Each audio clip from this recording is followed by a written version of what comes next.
This is what voting looks like during a pandemic: masks and physical distancing. Despite a surge in coronavirus cases across Myanmar, voters were eager, with some arriving even before polling stations had opened. Even though the COVID-19 outbreak seems really bad right now, I had made up my mind that I must vote in this election. All my family members have voted too. The National League for Democracy, or NLD, led by Aung San Suu Kyi, is widely expected to win a second term.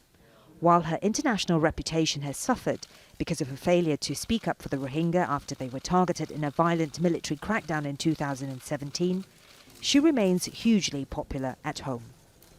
But the NLD's margin of victory is expected to be smaller this time.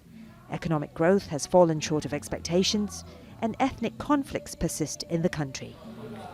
The polls have been described as fundamentally flawed by rights group Human Rights Watch. More than 1.5 million people, mostly ethnic minorities, won't be able to vote. Voting has been cancelled in more than 50 townships, in areas the Election Commission says are troubled by unrest. Some ethnic political parties have accused the Election Commission of trying to block votes in constituencies dominated by ethnic parties. Most of the Rohingya minority are also excluded, having been stripped of their citizenship and rights throughout the years. And whichever party wins, it'll have to share power with the military, which is guaranteed 25% of the seats in parliament, enough to block constitutional changes.